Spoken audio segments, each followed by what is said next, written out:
ఎంతమంది చేయరు, ఎంతో మంది చేస్తున్నారు. ఇలాంటి సమర్థమైనటువంటి మాటలు మాట్లాడి కుటుంబాలని రోడ్డుకి విడిచడం. ఇదిగో వాళ్ళు చేశారు కాబట్టి వాళ్ళు నేను చేయాలి, వీళ్ళు చేశారు కాబట్టి వీళ్ళు నేను చేయాలని ఒకరిని చూసి ఒకరు వ్యభిచారం చేస్తారు. ఈ ఫోన్లలోను, చాటింగ్లలోను, ఇన్స్టాగ్రామ్ అని ఎన్నో విధాలుగా దేశము చెడిపోతుంది. జాగ్రత్త. ప్రతి మనిషి కూడా మన పక్క వారు మనం చూసి ఏం నేర్చుకుంటున్నారు? చూడండి కింద ఏమంటున్నాడు 35వ వచనంలో, ప్రాయశ్చిత్తమైన నీవు చేసిన వాడు లక్ష్య పెట్టడు, ఎంత గొప్ప బహుమానములు నీవిచ్చినను వాడు ఒప్పుకొనడు. అబ్బా, నీవే ప్రాయశ్చిత్తం చేయనా దానికి వెల కట్టలేవు. ఎంత లక్షలు ఇచ్చినా, కోట్లు ఇచ్చినా, ఆస్తులు ఇచ్చినా వెల కట్టలేరు. అవునంటే అవును, కాదంటే కాదంతే. ఇది నిజాయితీ పరుడు చేసే పని.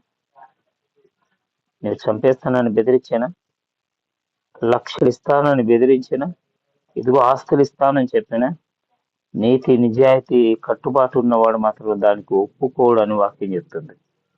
ఎంత క్లారిటీ కదా.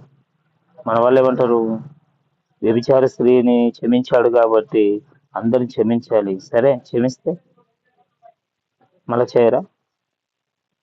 మరి పక్కవారు తెలియదా, భర్త ఎవరు ఇంకోరు అనేది తెలియదా, భార్య ఎవరు తెలియదా అని తెలిసే కదా. తెలిసి తప్పు చేసిన తర్వాత ఇంకెందుకు?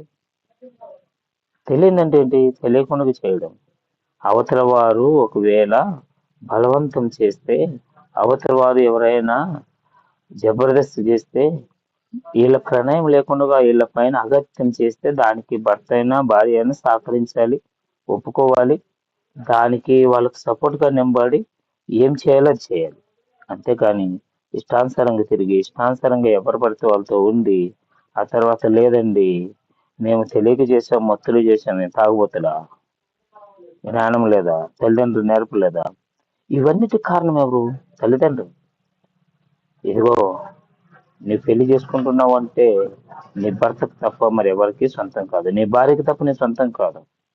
ప్రమాణం చేస్తారు కదా పెళ్లి చేసుకుంటేటప్పుడు, కీడు ఎందును, లేమి ఎందును, సుఖమందును, ఆరోగ్యమందును, ఇతరుల వల్ల ఏంటి? జాగ్రత్త. ఎవరు నిజాయితీ కాదు, ఎవరు తప్పు ఉందో ఖచ్చితంగా చూడాలి, వాళ్ళకే శిక్ష పడాలి. ఒకరిని చూసి నలుగురు చెడిపోకుండా సమాజానికి మంచి మెసేజ్ చేయాలని కొద్ది మాటలు దేవుడి మంటలు ఫలింపజేసి ఆశీర్వదించిన కాక ఆమె. Thank you, God bless you.